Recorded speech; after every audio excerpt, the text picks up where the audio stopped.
Mediaite list of the most influential players in media came out today, and topping the list over the likes of Fox's Sean Hannity, Megyn Kelly, MSNBC heavyweights like Joe Scarborough and Mika Brzezinski was not a person or media entity, but a once little-known company that produces and sells voting machines and is now a household name, Dominion Voting Systems. In naming Dominion as the #1 most influential in news media in 2023, Mediaite, which I happen to own, writes that, quote, 2023 was a year of chaos for the news industry. It may be remembered far more by the tribulations faced by major players than their victories. Of all those, one towered over the others, Dominion Voting Systems, and its defamation suit against Fox News. In the end, a voting technology company slayed and humbled an American media titan. Dominion sued Fox over false claims made on the network that Dominion swapped Trump votes for Biden votes in the 2020 election. More than $787 million settlement announced on the first day of the trial, minutes before opening arguments were set to begin, is the largest known media defamation settlement ever in the United States. Information gathered during the case indirectly led to Tucker Carlson being ousted from Fox and his primetime #1 show at the peak of its popularity. But here's the thing few are talking about. Dominion is not done.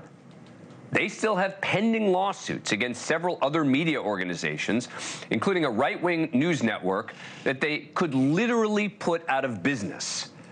The false claims about the 2020 election that aired on fringe cable news outlet Newsmax were arguably even worse than the ones on Fox.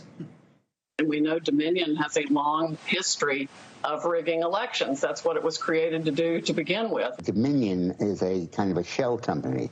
The real owners, the real motivators of Dominion are the Chinese Communist Party and 2 Chavez supporters in Venezuela, who shortly after Chavez seized power invented the Dominion voting system as a method of stealing elections in Venezuela. Finally, we get to Dominion Voting Systems.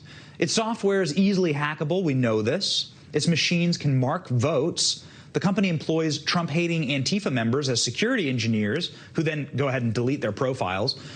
Their voting systems are used in Venezuela, and their votes are counted off of American soil, if that tells you anything. This is unbelievable. That's President Trump's attorney, Sidney Powell, laying out evidence that a corrupt algorithm in the Dominion voting system starts switching votes from President Trump to Biden on election night. It all makes sense now if this is true. Okay, look, it's all nonsense.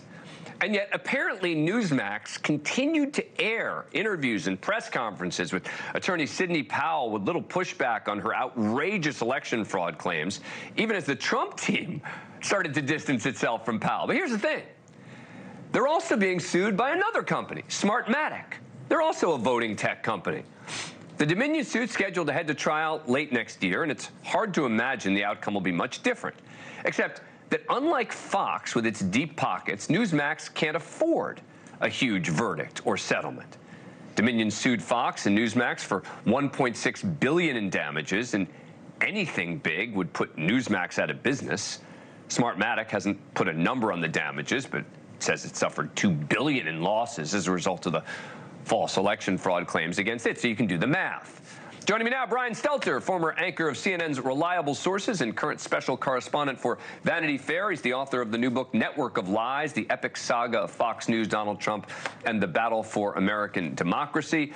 Brian, welcome back to the show. Thanks, good to be here. So is this an existential issue for something like Newsmax? Yes, you're keen on the big media story of 2024 that no one else is talking about yet. This Newsmax case with Dominion is steaming toward trial, 2024, in Delaware, with the same judge that presided over the Fox Dominion case right until Fox settled. So even though some of these other cases, Rudy Giuliani's being sued, Sidney Powell's being sued, Smartmatic is suing Fox, all of that, you know, as you said, it's working its way through the courts. It's going to take through 2025. We're going to be letting this, you know, after we have another presidential election. But the Newsmax one is coming pretty soon.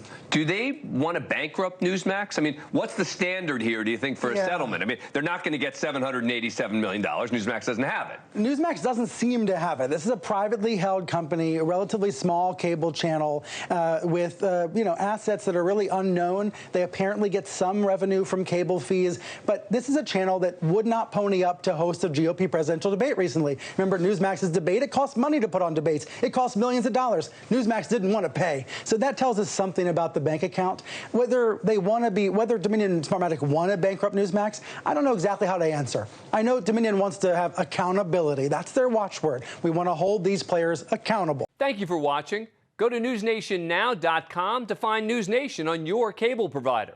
And don't forget to click the red subscribe button below to get more of NewsNation's fact-driven, unbiased coverage.